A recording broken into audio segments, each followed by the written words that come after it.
Good morning Odisha. आज मे 28 तारीख बुधवार 30 गुरुत्वपूर्ण न्यूज उपर आसंतु नजर पकाइबा। आपण मानक भल पाइबा स्वरूप गोटे गोटे लाइक निश्चित भाव रखिदेवे। नंबर 1 सृष्टि है लघुचाप क्षेत्र। ओडिशा रे प्रबल वर्षार संभावना। पश्चिम केन्द्रीय और तार पार्श्ववर्ती उत्तर बंगोपसागर एक लघुचाप क्षेत्र सृष्टि होइछि। आंचलिक पाणीपाग विज्ञान केन्द्र अनुसार यह आगामी 48 घंटा मध्य अधिक घनीभूत हो राज्य में प्रबल वर्षा कराई पारे। लघुचाप उत्तर दिग को गति करने सहित मौसुमी को सक्रिय करिबो बोली पूर्वानुमान करा जायछि। राज्य आपद परिचालना प्राधिकरण एसआरसी सबु जिलापालंकु सतर्क रहिबाकु निर्देश देछि। मत्स्यजीवी को समुद्र को जीवाकु मना करा जायछि। उपकूलवर्ती 11 जिला पई येलो वार्निंग जारी होइछि, जेउथिरे कोरापुट, नवरंगपुर, रायगड़ा, गजपति, कंधमाल, भद्रक, केन्द्रापड़ा, बालेश्वर, कलाहांडी, केन्दुझर, मयूरभंज अंतर्भुक्त। आगामी 5 दिन जाए राज्य में बिजुली घड़घड़ी सहित प्रबल वर्षा हेबार संभावना रही। नंबर 2 आईएमडी पूर्वानुमान ए वर्ष 106% वर्षा हेब, कृषि पई शुभ संकेत। भारतीय मौसुमी विभाग आईएमडी पूर्वानुमान करिछि जे ए वर्ष साधारण ठारू 106% वर्षा हेब। जून मासरे विशेष करी 108% वर्षा हेबा संभावना रही। आईएमडी महानिर्देशक मृत्युंजय महापात्र कहिसेंती मौसुमी साधारण अग्रगति करुछि एवं आगामी किछि दिन रे अन्यान्य राज्य को प्रवेश करिवो। केंद्रीय और दक्षिण भारत में साधारण ठारू अधिक वर्षा हेब बोली कुहा जायछि। ए अधिक वर्षा देशर अर्थनीति पई शुभ संकेत बोली विशेषज्ञ माने मत देइछन्ति, जहा कृषि क्षेत्र को विशेष लाभ पहुंचाइब। भारतर 70% वार्षिक वर्षा मौसुमी उपरे निर्भरशील। तेबे उत्तर पूर्व भारत में साधारण ठारू कम वर्षा हेबा संभावना रही। नंबर 3 अंत्योदय घर योजना रे नुआ आशा द्वितीय पर्याय मौसुमी परे। अंत्योदय घर योजना रे नुआ आशार खबर देले पंचायत राज मंत्री श्री रवि नायक। प्रथम पर्याय रे 60,000 घर बंटन हो सारिबा परे द्वितीय पर्यायर प्रक्रिया आरंभ हेब। मंत्री कहिसंती जो माने अन्य योजना रु बाद पड़िछंती सेमानंकु अंत्योदय योजना रे घर मिलिबो। तालिका प्रस्तुति चलीछि एवं 2 मास भितरे प्रक्रिया समाप्त हेब। एथिसह पीएम आवास योजना रे आवेदन प्रक्रिया 30 जून सुधा चलिबो बोली सूचना दिया जायछि। एपर्यंत 36 लाख रु अधिक आवेदन आसी सारिछि। मंत्री नायक अनुरूपक दरखास्तकारी को अवशिष्ट 3 दिन रे पंजीकरण करबाकू अनुरोध करिसेंती। आवेदन शेष हेबा परे सरकार सर्वे करी योग्यंकु चिन्हट करिवे। नंबर 4 जून 3 रे कोटिया कमिटीर प्रथम बैठक। कोरापुट जिला पटांगी सीमांत कोटिया उपरे आंध्र प्रदेश नजर पकाइछि। स्थानीय लोकंकु सबु योजनार लोभ देखाई आंध्र पकाइछि नजर। तेणु कोटिया को नहीं सरकार 16 जणिया कमिटी गठन करिसेंती। जून 3 तारिख रे कोटिया कमिटीर प्रथम बैठक बसिबो। राजस्व मंत्री सुरेश पुजारी अध्यक्षतार 16 जणिया कमिटी एकाठी बसी आलोचना करिवे। नंबर 5 भारत सह शांति आलोचना चाहुछि पाकिस्तान। ईरान ने बदलिला पाक प्रधानमंत्री स्वर। ईरान गस्तरे थिबा पाकिस्तानी प्रधानमंत्री शहबाज शरीफ भारत सह शांति आलोचना पई इच्छा प्रकाश करिसेंती। ईरानी राष्ट्रपति मसूद पेजेशकियान सह मिलित सांबादिक सम्मिलन रे से कहिसेंती आमे कश्मीर आतंकवाद जल विवाद समेत समस्त प्रसंग रे आलोचना करबाकू प्रस्तुत। एही प्रस्ताव आसीछि भारतीय सेनार ऑपरेशन सिंदूर सफलता परे, जेउथिरे पाकिस्तान नियंत्रित कश्मीर रे आतंकवादी कैंप गुडी को नष्ट करा जायथिला। गत 15 दिन हेला उभय देश मध्य युद्धबंदी जारी रही। शहबाज शरीफ वर्तमान तुर्की, ईरान, अजरबैजान और ताजिकिस्तान गस्तरे अछंती। तेहरान ने तांकू गार्ड ऑफ ऑनर प्रदान करा जायछि। विश्लेषक माने एहाकू पाकिस्तान एक राजनीतिक चाल बोली मत देइछंती, जहा द्वारा से अंतर्जातीय स्तर रे निज प्रतिछवि संरक्षण करबाकू चाहुचंती। नंबर 6 सरकारी कर्मचारी कठोर पेंशन नियम। दुर्नीति क्षेत्र में सुविधा बातिल। राष्ट्रायत्त उद्योग गुड़िकरे दुर्नीति क्षेत्र में बहिष्कृत कर्मचारी को अवसर सुविधा मिलिबनी बोली सरकार नूतन नियम जारी करिसेंती। कार्मिक मंत्रालय केंद्रीय सिविल सेवा नियम 2021 रे संशोधन करी एही पदक्षेप नेइछंती। नूतन नियम अनुसार जदि कोनोसी कर्मचारी दुर्नीति क्षेत्र में दोषी साब्यस्त हुअंती एवं चाकरीरू बहिष्कृत हुअंती तांकू पेंशन सहित अन्यान्य अवसर सुविधा मिलिब नाही। एही निष्पत्ति संपृक्त प्रशासनिक मंत्रालय द्वारा समीक्षा हेब। एही नियम 31 डिसेम्बर 2003 पूर्वरु नियुक्त सरकारी कर्मचारी प्रযোज्य हेब। तेबे एहा रेल, आईएएस, आईपीएस और वन सेवा अधिकारी लागू हेब नाही। नंबर 7 पाकिस्तान को सीधा सड़क चेतावनी देले मोदी। ऑपरेशन सिंदूर परे प्रथम थर पई प्रधानमंत्री नरेंद्र मोदी गुजरात गस्तर अछंती। मंगलवार सकाळे गांधीनगर रे पहुंची से एक रोड शो करथिले, जेउथिरे हजार हजार लोक तांकू स्वागत करथिले। प्रधानमंत्री मोदी पाकिस्तान को कठोर संदेश दे कहिथिले, इटार जवाब पत्थर रे दिया जिवो। शरीर जेते सुस्थ होना काहेकि जदि एक कंटा बिंधे तेबे समग्र शरीर कष्ट पाए। आमे निष्पत्ति नैछु जे आमे सेई कंटा को बाहर करदेबू। से सरदार पटेल को असंपूर्ण स्वप्न आउ पाकिस्तान आतंकवादी नीति उपरे मध्य प्रहार करथिले। एई 2 दिनिया गस्तरे प्रधानमंत्री भदोदरा, दाहोद, भुज और अहमदाबाद सह गांधीनगर रे जनसमागम को संबोधित करिसंती। एप्रिल 22 रे पहलगाम आक्रमण परे एहा तांकर प्रथम राज्य गस्त होईछि। नंबर 8 भारत बांग्लादेश सीमारे उत्तेजना, बीएसएफ बीजीबी मुहांमुही। आसाम बांग्लादेश सीमारे मंगलवार पुणी थरे उत्तेजना सृष्टि होईछि। कुरीग्रामर बोराईबारी एवं आसामर मानकाच अंचल भारतीय सीमा सुरक्षा बाहिनी और बांग्लादेश सीमा सुरक्षा बाहिनी मध्यरे मुहांमुही हेबार घटना घटिछि। स्थानीय सूत्रमानंक अनुसार बीएसएफ कर्मी माने 14 जन, सेथि मध्यरे 9 पुरुष 5 महिला को नो मैन्स लैंड आड़कू ठेलिबाकू चेष्टा करथिले। किछि रिपोर्ट रे गुली चालनार मध्य अभियोग होईछि, जाहाकू बीजीबी प्रत्याख्यान करिछि। बीजीबी पक्ष कहिसंती जे परिस्थिति नियंत्रण रे अछि एवं धरा पड़िथिबा लोक माने वर्तमान नो मैन्स लैंड रे अटकी रहिसंती। सेमानक नागरिकता संदेहजनक होइथिबारु उभय देश मध्य आलोचना चलीछि। ए घटना उभय देशर सीमा सुरक्षा बाहिनी मध्य थिबा समन्वय समस्या को आउथरे उपस्थापन करिछि। नंबर 9 ओआईसी पाकिस्तानी नेतृत्व को कटाक्ष, नकल करबाकू बुद्धि दरकार। एआईएमआईएम नेता असदुद्दीन ओवैसी पाकिस्तानी सेना मुख्य असीम मुनीर और प्रधानमंत्री शहबाज शरीफ को कठोर भावे कटाक्ष करिसंती। एक कार्यक्रम रे ओआईसी कहिसंती, नकल करबाकू मध्य बुद्धि दरकार, जहा पाकिस्तानी नेतृत्व रे नाही। ए टिप्पणी आसीछि जेतबेले पाकिस्तानी सेनापति एक चीन सामरिक अभ्यास रो फोटो को भारत विरोधी ऑपरेशन बोली प्रचार करथिले। ओआईसी कहिसंती 2019 रो चीन सैन्य अभ्यास फोटो को भारत विरोधी विजय बोली कहउचंती, जहा पूरा मूर्खता। तांको मतरे पाकिस्तान ए नकली दाबी भारत पई किछि महत्वपूर्ण नुहे। ओआईसी जोर देई कहिसंती, आमे पाकिस्तान ठारू एक चिमुटा लुण मध्य चाहुनाउ। ए मंतव्य पाकिस्तानी नेतृत्वर विश्वसनीयता उपरे प्रश्नवाची टाणिछि। नंबर 10 सुप्रीमकोर्ट कलेजियम 8 जन विचारपति पदोन्नति पई सुपारिश। सुप्रीमकोर्ट कलेजियम मंगलवार 3 जन विचारपति को सर्वोच्च अदालत को एवं 5 जन को विभिन्न हाइकोर्टर मुख्य विचारपति भावे नियुक्ति देवाकू सुपारिश करिसंती। सीजे जस्टिस बीआर गब्बाई नेतृत्व में होइतिबा बैठक रे कर्नाटक हाइकोर्टर मुख्य विचारपति जस्टिस एनबी अंजारिया, गुवाहाटी हाइकोर्टर जस्टिस विजय बिश्नोई एवं बॉम्बे हाइकोर्टर जस्टिस एएस चंदुरकर को सुप्रीमकोर्ट को पदोन्नति देवाकू सुपारिश करा जायछि। एहा सहित मध्य प्रदेश, कर्नाटक, गुवाहाटी, पाटना और झारखंड हाइकोर्टर मुख्य विचारपति पद पई 5 जन विचारपति नाम सुपारिश करा जायछि। ए नियुक्ति प्रक्रिया सुप्रीमकोर्ट रे 34 जन विचारपति संख्या पूरण करिबो। नंबर 11 मणिपुर रे तीव्र आंदोलन, सरकारी कार्यालय ताला बंद, साइन बोर्ड नष्ट। मणिपुर रे मंगलवार तीव्र आंदोलन देखा देइछि, जेउथिरे छात्र एवं महिला आंदोलनकारी माने उपत्यका जिल्लार केंद्रीय सरकारी कार्यालय गुडी को ताला बंद करिसंती एवं साइन बोर्ड गुडी को कादुरे मलिन करिसंती। ए आंदोलन मणिपुर अखंडता उपरे समन्वय कमिटी सीओसीओएमआई द्वारा परिचालित होइछि, जहा राज्यर नाम को सरकारी बस रु लुचाइबा विरोध रे प्रतिवाद जणाइछि। आंदोलनकारी माने भूतत्व सर्वे कार्यालय एवं मुख्य निर्वाचन कार्यालय को बंद कर देइछन्ति। समांतराल भाबरे महिलांक नेतृत्व रे बृहत प्रदर्शन इम्फाल पूर्व और पश्चिम रे अनुष्ठित होइछि, जोंथिरे राज्यपालंक क्षमा प्रार्थना एवं उच्च प्रशासनिक अधिकारी इस्तीफा दाबी करा जायछि।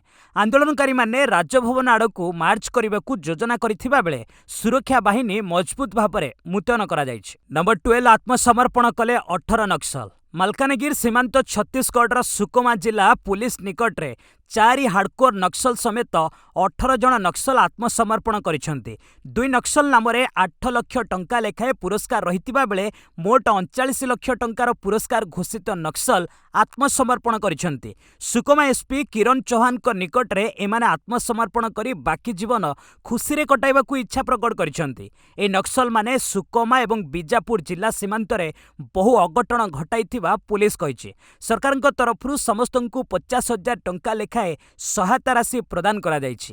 ସେମାନଙ୍କୁ ଆଗାମୀ ଦିନରେ ଆତ୍ମନିର୍ଭରଶୀଳ କରାଯିବ ବୋଲି ପୁଲିସ କହିଛି। ନମ୍ବର 13 ବାଂଲାଦେଶରେ ହିନ୍ଦୁ ସୁରକ୍ଷା ନେଇ ୟୁନୁସ୍ଙ୍କ ପ୍ରତିଶ୍ରୁତି ଆମେରିକା ସହ ଆଲୋଚନା। ବାଂଲାଦେଶର ମଧ୍ୟବର୍ତ୍ତୀକାଳୀନ ସରକାର ମୁଖ୍ୟ ମହମ୍ମଦ ୟୁନୁସ୍ ହିନ୍ଦୁ ସମ୍ପ୍ରଦାୟର ସୁରକ୍ଷା ନେଇ ଆମେରିକାକୁ ଆଶ୍ୱାସନା ଦେଇଛନ୍ତି। ଆମେରିକୀୟ ଅନ୍ତର୍ଜାତୀୟ ଧାର୍ମିକ ସ୍ୱାଧୀନତା କମିଶନର ଷ୍ଟିଫେନ୍ ସ୍କେନିଙ୍କୁ ସାକ୍ଷାତରେ ୟୁନୁସ୍ କହିଛନ୍ତି, ମୋର ଦାୟିତ୍ୱ ହେଉଛି ସମସ୍ତ ସମ୍ପ୍ରଦାୟକୁ ସୁରକ୍ଷା ଦେବା। ହିନ୍ଦୁମାନଙ୍କ ଉପରେ କୌଣସି ଅତ୍ୟାଚାର ସହ୍ୟ କରାଯିବ ନାହିଁ। ଅଗଷ୍ଟ 2024ରେ କ୍ଷମତାରେ ଆସିବା ପରଠାରୁ ୟୁନୁସ୍ ସରକାର ହିନ୍ଦୁ ଅତ୍ୟାଚାର ରୋକିବାରେ ଅସଫଳ ହୋଇଥିବାରୁ ସମାଲୋଚନାର ସମ୍ମୁଖୀନ ହୋଇଛନ୍ତି। ଗତବର୍ଷ ଦେଶରେ 1000ରୁ ଅଧିକ ହିନ୍ଦୁ ବିରୋଧୀ ଘଟଣା ଘଟିଥିବା ଦାବି କରାଯାଇଛି। ବାଂଲାଦେଶୀ ସେନା ଏବଂ ବିରୋଧୀ ଦଳଙ୍କ ଚାପ ମଧ୍ୟରେ ୟୁନୁସ୍ଙ୍କ ପାଇଁ କ୍ଷମତାରେ ରହିବା କଷ୍ଟକର ହୋଇପାରେ। ହିନ୍ଦୁ ସୁରକ୍ଷା ନେଇ ତାଙ୍କ ଏହି ପ୍ରତିଶ୍ରୁତି ରାଜନୈତିକ ପ୍ରତିଛବି ସଂରକ୍ଷଣର ପ୍ରୟାସ ବୋଲି ବିଶ୍ଳେଷକମାନେ ମତ ଦେଇଛନ୍ତି। ନମ୍ବର 14 ଚୀନର ସାଙ୍ଗଡୋଙ୍ଗରେ ରାସାୟନିକ କାରଖାନାର ବିସ୍ଫୋରଣ। ମଙ୍ଗଳବାର ଦିନ ଚୀନର ପୂର୍ବ ସାଣ୍ଡୋଙ୍ଗ ପ୍ରଦେଶରେ ଏକ ବିସ୍ଫୋରଣ ଘଟିଛି, ଯାହା ଏକ ରାସାୟନିକ କାରଖାନାରେ ଘଟିଥିଲା। ଏ ଘଟଣା ପରେ ଅଗ୍ନିଶମ ବିଭାଗ ଏବଂ ଉଦ୍ଧାର କର୍ମୀମାନେ ତୁରନ୍ତ ଘଟଣାସ୍ଥଳକୁ ପହଞ୍ଚି ଅଗ୍ନି ନିୟନ୍ତ୍ରଣ ଓ ଉଦ୍ଧାର କାର୍ଯ୍ୟ ଆରମ୍ଭ କରିଥିଲେ। ଏପର୍ଯ୍ୟନ୍ତ କୌଣସି ମୃତାହତ ଖବର ମିଳିନାହିଁ, କିନ୍ତୁ ଅଧିକାରୀମାନେ ଏହି ବିସ୍ଫୋରଣର କାରଣ ତଦନ୍ତ କରୁଛନ୍ତି। ସ୍ଥାନୀୟ ରିପୋର୍ଟ ଅନୁଯାୟୀ ବିସ୍ଫୋରଣଟି ଏତେ ପ୍ରଚଣ୍ଡ ଥିଲା ଯେ ତାହାର ଶବ୍ଦ ଓ ନିଆଁ ବହୁ ଦୂରକୁ ଦେଖାଯାଇଥିଲା। ଏହି ଘଟଣା ପରେ ଚୀନର ଜରୁରୀକାଳୀନ ପରିଚାଳନା ବିଭାଗ ତଦନ୍ତ ଆରମ୍ଭ କରିଛି ଏବଂ ଅଞ୍ଚଳର ରାସାୟନିକ ପରିସ୍ଥିତି ନିର୍ଦ୍ଧାରଣ କରିବାକୁ ପରୀକ୍ଷା ଚାଲିଛି। ଅଧିକାରୀମାନେ ନିକଟବର୍ତ୍ତୀ ଅଞ୍ଚଳର ନାଗରିକମାନଙ୍କୁ ସତର୍କ ରହିବାକୁ ଉପଦେଶ ଦେଇଛନ୍ତି। ନମ୍ବର 15 ପାକିସ୍ତାନୀ 72 ଆତଙ୍କୀ ଠିକଣା ଧ୍ୱଂସ କରିବାର ଦାବି କଲା ବିଏସ୍ଏଫ୍, ଭିଡିଓ ଜାରି। ପହଲଗାମ ଆତଙ୍କବାଦୀ ଆକ୍ରମଣର ପ୍ରତିଶୋଧରେ ଭାରତୀୟ ସୀମା ସୁରକ୍ଷା ବାହିନୀ ବିଏସ୍ଏଫ୍ ଅପରେସନ ସିନ୍ଦୁରରେ ପାକିସ୍ତାନରେ 72ଟି ଆତଙ୍କବାଦୀ ଠିକଣା ଧ୍ୱଂସ କରିଥିବା ଦାବି କରିଛି। ମଙ୍ଗଳବାର ଜାରି କରାଯାଇଥିବା ଏକ ନୂତନ ଭିଡିଓରେ ଏହି ଆକ୍ରମଣର ଦୃଶ୍ୟ ଦେଖାଯାଇଛି। ଭିଡିଓ ଫୁଟେଜ୍ରେ ଦେଖାଯାଇଛି ଯେପରି ବିଏସ୍ଏଫ୍ ଯବାନମାନେ ପାକିସ୍ତାନୀ ସୀମା ଭିତରେ ଥିବା ଆତଙ୍କବାଦୀ ଶିବିରଗୁଡ଼ିକୁ ଲକ୍ଷ୍ୟ କରି ସଠିକ୍ ଆକ୍ରମଣ କରୁଛନ୍ତି। ଆକ୍ରମଣରେ ପାକିସ୍ତାନୀ ରେଞ୍ଜର୍ସ ଓ ଆତଙ୍କବାଦୀମାନେ ଜୀବନ ରକ୍ଷା ପାଇଁ ଦୌଡ଼ିଥିବା ଦେଖାଯାଇଛି। ବିଏସ୍ଏଫ୍ ଅଧିକାରୀ ଶଶାଙ୍କ ଆନନ୍ଦ କହିଛନ୍ତି, ଅଖନୁର, ସାମ୍ବା ଓ ଆର୍ଏସ୍ପୁରା ସେକ୍ଟରରେ ଆମେ ଅନେକ ଆତଙ୍କବାଦୀ ଲଞ୍ଚପ୍ୟାଡ୍ ନଷ୍ଟ କରିଛୁ। ଏହି ଅପରେସନ ଭାରତର ସୀମା ସୁରକ୍ଷା ବଳକୁ ଏକ କଠୋର ସନ୍ଦେଶ ପ୍ରେରଣ କରିଛି। ନମ୍ବର 16 ରାଷ୍ଟ୍ରୀୟ ଶିକ୍ଷାନୀତି 2020 ଭାରତର ଶିକ୍ଷା ବ୍ୟବସ୍ଥାରେ ଯୁଗାନ୍ତକାରୀ ପରିବର୍ତ୍ତନ କହିଲେ ମନ୍ତ୍ରୀ ଧର୍ମେନ୍ଦ୍ର ପ୍ରଧାନ। କେନ୍ଦ୍ରୀୟ ଶିକ୍ଷାମନ୍ତ୍ରୀ ଧର୍ମେନ୍ଦ୍ର ପ୍ରଧାନ ମଙ୍ଗଳବାର କହିଛନ୍ତି ଯେ ରାଷ୍ଟ୍ରୀୟ ଶିକ୍ଷାନୀତି NEP 2020 ଭାରତରେ ପାରମ୍ପରିକ ମୂଲ୍ୟବୋଧ ସହିତ ଆଧୁନିକ ଶିକ୍ଷା ବ୍ୟବସ୍ଥା ଗଠନରେ ମହତ୍ତ୍ୱପୂର୍ଣ୍ଣ ଭୂମିକା ଗ୍ରହଣ କରିଛି। ଏକ ଶିକ୍ଷା ସମ୍ମିଳନୀରେ ବକ୍ତୃତା ଦେଇ ସେ କହିଛନ୍ତି, NEP 2020 ଏକ ଦୂରଦର୍ଶୀ କାର୍ଯ୍ୟକ୍ରମ ଭାବେ ଭାରତୀୟ ଶିକ୍ଷା ବ୍ୟବସ୍ଥାକୁ ରୂପାନ୍ତରିତ କରୁଛି। ମନ୍ତ୍ରୀ ଜଣାଇଛନ୍ତି ଯେ ଦେଶରେ 5ରୁ 23 ବର୍ଷ ବୟସ୍କ ପ୍ରାୟ 30 କୋଟି ଛାତ୍ରଛାତ୍ରୀ ଅଛନ୍ତି, ଯାହା ଶିକ୍ଷା କ୍ଷେତ୍ରରେ ସୁଧାରର ଆବଶ୍ୟକତାକୁ ରେଖାଙ୍କିତ କରେ। ସେ ଭାରତରେ ଶିକ୍ଷା କ୍ଷେତ୍ରରେ ହୋଇଥିବା ଉଲ୍ଲେଖନୀୟ ପ୍ରଗତି, ବିଶେଷ କରି ମୌଳିକ ସୁବିଧା, ସର୍ବସାମର୍ଥ୍ୟ ଏବଂ ଆଧୁନିକରଣ ଦିଗରେ ହୋଇଥିବା ପଦକ୍ଷେପ ଉପରେ ଗୁରୁତ୍ୱ ଦେଇଛନ୍ତି। ପ୍ରଧାନ ଜଣାଇଛନ୍ତି ଯେ ଶିକ୍ଷା ଭାରତୀୟ ଛାତ୍ରଛାତ୍ରୀଙ୍କ ପାଇଁ ସର୍ବଦା ଏକ ପ୍ରମୁଖ ଆକର୍ଷଣ ରହିଛି ଏବଂ NEP 2020 ଏହାକୁ ଆହୁରି ବଳିଷ୍ଠ କରିବାରେ ସହାୟକ ହେବ। ନମ୍ବର 17 ଦିଲ୍ଲୀ ବିକାଶ ପ୍ରାଧିକରଣରେ ନୂତନ ନିଯୁକ୍ତି ସୁଯୋଗ 1383 ପଦବୀ ଖାଲି। ଦିଲ୍ଲୀ ବିକାଶ ପ୍ରାଧିକରଣ DDA 2025 ନିଯୁକ୍ତି ଅଭିଯାନ ଅନ୍ତର୍ଗତ 1383 ଖାଲି ପଦବୀ ପାଇଁ ସୂଚନା ଜାରି କରିଛି। ଏହି ନିଯୁକ୍ତି ଅଭିଯାନ ଅନ୍ତର୍ଗତ ଜୁନିୟର ଇଞ୍ଜିନିୟର, ASO ଏବଂ ଅନ୍ୟାନ୍ୟ ପଦବୀ ଅନ୍ତର୍ଭୁକ୍ତ ଅଛି। ଯେଉଁ ପ୍ରାର୍ଥୀ ଏହି ଖାଲି ପଦବୀ ପାଇଁ ଆବେଦନ କରିବାକୁ ଇଚ୍ଛୁକ, ସେମାନେ ଅନୁସୂଚନା ପଢ଼ି ଓ ଅନଲାଇନ୍ ମାଧ୍ୟମରେ ଆବେଦନ କରିପାରିବେ। ଏହି ନିଯୁକ୍ତି ପ୍ରକ୍ରିୟା ଅନ୍ତର୍ଗତ ଅନେକ ପଦବୀ ଅଛି, ଯେଉଁଥିରେ ଡିପ୍ଲୋମା, ଗ୍ରାଜୁଏଟ୍ ଏବଂ ବିଟେକ୍ ପ୍ରାର୍ଥୀମାନେ ଆବେଦନ କରିପାରିବେ। ଅନଲାଇନ୍ ଆବେଦନ ପ୍ରକ୍ରିୟା 26/5/2025ରୁ ଆରମ୍ଭ ହେବ ଏବଂ ଶୀଘ୍ର ଅନ୍ତିମ ତାରିଖ ଘୋଷିତ ହେବ।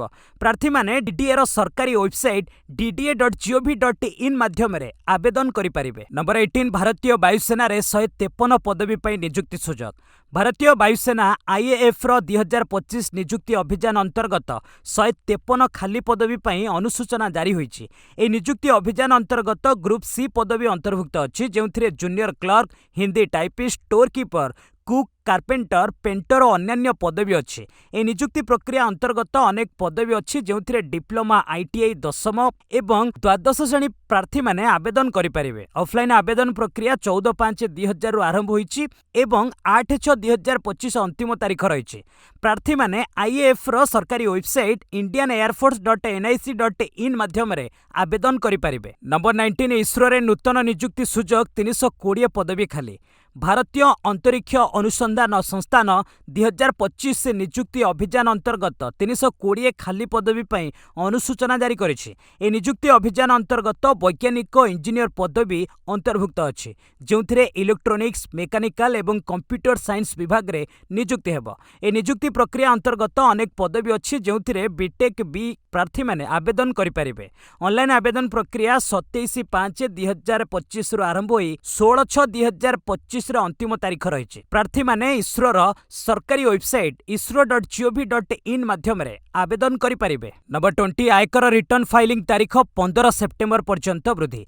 केंद्रीय प्रत्यक्ष टिकस बोर्ड CBDT आयकर रिटर्न फाइलिंग तारीख को 31 जुलाई 15 सेप्टेम्बर 2025 पर्यंत वृद्धि करिछि। ए निष्पत्ति आयकर फार्म सिस्टम अपग्रेडेशन और TDS क्रेडिट प्रतिफलन प्रक्रिया रे परिवर्तन जोगु निया जाइछे। CBDT ट्वीट करी जणाइछि एई अतिरिक्त समय करदातांकु सठिक एवं सुगम भाबरे रिटर्न फाइल करिवार सुजोग देव। विभाग शीघ्र एक आनुष्ठानिक विज्ञप्ति जारी करिवो। नंबर 21 DRDO पंचम पीढ़ीर स्टेल्थ युद्ध विमान निर्माण को मंजूरी। ऑपरेशन सिंदूर सफलता परे भारतीय सेना पई पंचम पीढ़ीर AMCA उन्नत मध्यम युद्ध विमान स्टेल्थ युद्ध विमान निर्माण को मंजूरी मिली। प्रतिरक्षा मंत्री राजनाथ सिंह मंगलवार एई योजना को अनुमोदन दैछन्ति। DRDO रो ADA संस्था एई युद्ध विमान निर्माण करिवो जहा राडार रे धरा पड़िबो नै। अत्याधुनिक एई विमान भारतीय वायुसेनार शक्ति वृद्धि करिवो। एई पदक्षेप आसीछि जेतेबेले पाकिस्तान चीन ठारू पंचम पीढ़ीर युद्ध विमान किणिबाकू योजना करिछि। विशेषज्ञ माने कहउछन्ति स्वदेशी भाबे एई युद्ध विमान निर्माण भारतीय प्रतिरक्षा उत्पादन को एक नुआ मान्यता देव। ऑपरेशन सिंदूर रे ब्रह्मोस और आकाश क्षेपणास्त्रर सफल प्रयोग परे यह DRDO वैज्ञानिकों मनोबल को वृद्धि करिछि। नंबर 22 UPI व्यवहार रे नुआ नियम दिन को 50 थर बालांस चेक सीमा। NPCI द्वारा UPI व्यवहारकारी नुआ नियम जारी करा जाइछि। अगस्ट 1 2025 रु प्रत्येक उपभोक्ता दिन को केवल 50 थर बालांस चेक करि परिबे। एहा सहित पीक समय जेमिति कि सकाळ 10 टारू 1 और संध्या 5 टारू 9:30 पर्यंत ऑटो पेमेंट अनुमोदित हेबो नै। NPCI रो ए पदक्षेप UPI सिस्टम को स्थिर करिबा पई ग्रहण करा जाइछि। प्रत्येक ट्रांजैक्शन परे बैंक आपे आपे बालांस सूचना पठाइबे बोली निर्देश दिया जाइछि। व्यवसायीक पई एहा असुविधाजनक होई पारे किंतु NPCI एहाकू दीर्घमियादी भाबे लाभदायक बोली कहिछि। नियम भंग करुथिबा बैंक और सेवा प्रदानकारी विरुद्ध रे कार्यानुष्ठान नियाजिबो बोली सूचना दिया जाइछि। नंबर 23 पुणी बढ़िला सुना दर 24 कैरेट 10 ग्राम 98,130 टंका। मंगलवार सुना दर रे पुणी उल्लेखनीय वृद्धि देखा देइछि। हालिया तथ्य अनुसार 24 कैरेट 10 ग्राम सुना दर वृद्धि पाई 98,130 टंका पहुंची जहाँ गतकाली तुलन में 490 टंका अधिक। सेहीपरि 22 कैरेट 10 ग्राम सुना दर 99,950 टंका होइछि जहाँ गतकाली तुलन में 450 टंका वृद्धि पाई। 18 कैरेट सुना मध्य 370 टंका बढ़ी 63,600 टंका होइछि। तेबे रूपा दर रे कोनोसी परिवर्तन होई नै। 10 ग्राम रूपा दर मंगलवार मध्य 11,100 टंका स्थिर रही। विशेषज्ञ माने कहउछन्ति अंतर्जातिक बजार दुर्बल डॉलर सुना दर वृद्धि रे प्रमुख भूमिका निर्वाह करुछि। नंबर 24 AI प्रभाव रे IBM रे बड़ छटे 8,000 कर्मचारी चाकरी हराइले। आर्टिफिशियल इंटेलिजेंस प्रभाव रे IBM प्राय 8,000 कर्मचारी को छटई करिछि। एथिरे अधिकांश चाकरी काट मानव संबल विभाग होइछि जोंठारे 200 HR पदवी को AI एजेंट को द्वारा परिवर्तित करा जाइछि। IBM रो CEO अरविंद कृष्ण कहिसंती AI पुनरावृत्ति कार्य सुगम करुछि। एहा द्वारा संचय अन्य विभाग रे विनियोग करा जाउछि।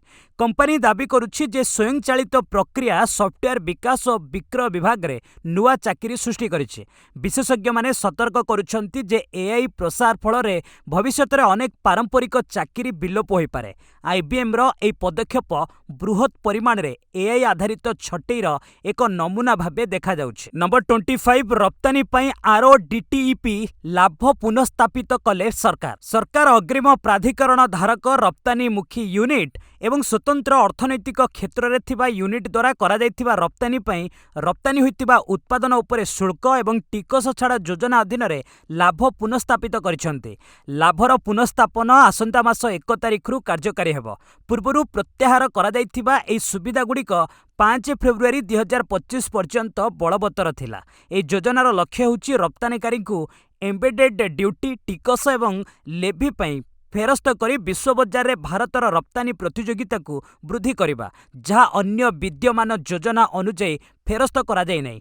पुनर्स्थापित लाभगुड़िक विभिन्न क्षेत्र में रप्तानीकारी एक सम्मान सुजोग प्रदान करिबो बोली आशा करा जाउछि। 31 मार्च 2025 सुधा योजना अधीन रे मोट बंटन 57,966.78 कोटी अतिक्रम करिछि। नंबर 26 घरोई बजार प्राय 0.7% क्षति रे बंद। मंगलवार एक अस्थिर कारोबार रे एफएमसीजी आईटी एवं ऑटो क्षेत्र एवं दुर्बल विश्व संकेत जोगु घरोई इक्विटी सूचकांक प्राय 0.7% ह्रास सहित बंद होइछि। Bombay stock exchange Sensex 30 share सूचकांक 625 पॉइंट किंबा 0.76% ह्रास पाई 81,552 रे बंद होइछि। National stock exchange Nifty 50 175 point किंबा 0.7% ह्रास पाई 24,826 रे स्थिर होइछि।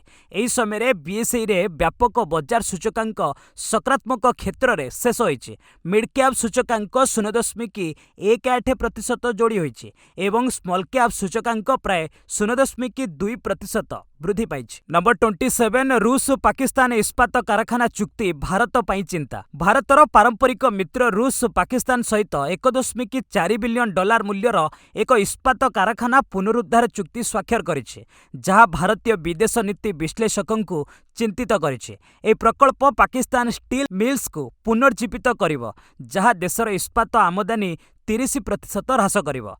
राष्ट्रीय प्रतिनिधि डेनिस नाजारोव एवं पाकिस्तानी अधिकारी माने एई चुक्ति को अंतिम रूप देइछन्ति। विश्लेषक माने एहाकु रूस पाकिस्तान वृद्धि पाउथिबा संपर्क रे एक नुआ अध्याय बोली कहउचन्ति। नंबर 28 भारतीय सेना को सम्मानित करिवो बीसीसीआई। ऑपरेशन सिंदूर सफलता पई भारतीय सेना को सम्मानित करिवो बीसीसीआई। आईपीएल समापनी उत्सव रे हेबो विशेष कार्यक्रम। सही कार्यक्रम रे शामिल हेबे 3 सेना प्रमुख। जून 3 आईपीएल फाइनल मैच पूर्वरु विशेष आयोजन करिवो बीसीसीआई। पहलगांव आक्रमणर प्रतिशोध नेबाकू भारतीय सेना द्वारा ऑपरेशन सिंदूर जरिया रे पाकिस्तान ने आतंकी आडा को धूलिसात करथिले। एथिरे 100 रु अधिक आतंकवादी निपात होइतिले। भारतीय सेनार पराक्रम को नहीं सबुठी प्रशंसा करा जाउथिबा बेले सेना को सबुठी सम्मानित करा जाउछि। एपटे ए विशेष कार्यक्रम रे योगदान करिबा लागि देशर 3 सेना मुख्यों को निमंत्रण करिछि भारतीय cricket control board BCCI. Number 29 Priyank Panchal प्रथम श्रेणी क्रिकेट रो अवसर भावप्रवण विदाय। 35 वर्ष बयस रे जनाशुना घरोई क्रिकेटर प्रियांक पांचाल प्रथम श्रेणी क्रिकेट रो अवसर नैछन्ति। गुजरात एवं पश्चिम जोन पई खेलिथिबा ए बैट्समैन 127 प्रथम श्रेणी मैच रे 8,856 रन्स 29 शतक करथिले। सोशल मीडिया रे एक भावप्रवण पोस्ट रे पांचाल लिखिचन्ति, मो बापा मो पई प्रेरणा थिले। छोट सहर रो उठी भारत पई खेलिबार स्वप्न देखुथिले। एबे ए यात्रार समाप्ति घोषणा करुछि। 2021 रे दक्षिण आफ्रिका गस्त पई भारतीय दल रे मनोनीत हेले मध्य डेब्यू करि पारि नथिले पांचाल। घरोई क्रिकेट रे से 250 रु अधिक मैच खेलिछन्ति एवं लिस्ट ए रे 3,672 रन करिछन्ति। नंबर 30 गुलाब नबी आजाद कुवेत रे असुस्थ, डाक्तरखाना रे भर्ती। कुवेत गस्तरे थिबा सर्वदलीय भारतीय प्रतिनिधि मंडलर सदस्य गुलाब नबी आजाद असुस्थ होई पड़िछन्ति एवं स्थानीय एक डाक्तरखाना रे भर्ती करा जायछि। तांको स्वास्थ्यावस्था स्थिर बोली रिपोर्ट मिलिछि। प्रतिनिधि मंडलर अन्य सदस्य बीजेपी सांसद निशिकांत दुबे कहिछन्ति, पूर्वरु असुस्थ थिबा सत्ते श्री आजाद ए गस्तरे जोग देबाकू निष्पत्ति नैथिले। आजिर राजनीति रे एभली निष्ठावान नेता खोजिबा कष्टकर। प्रतिनिधि मंडलर नेता बजयंत पंडा सोशल मीडिया रे जणाइछन्ति जे आजाद को स्वास्थ्यावस्था स्थिर अछि एवं से डाक्तरी तदारख अधीन रे अछन्ति। प्रतिनिधि मंडल वर्तमान साउदी अरब एवं अल्जेरिया गस्त करने जाउछन्ति। बस आज एट रखा, पुणी नहीं आसबि लेटेस्ट अपडेट। से पर्यंत विदाय नौछि। जय हिंद, जय भारत।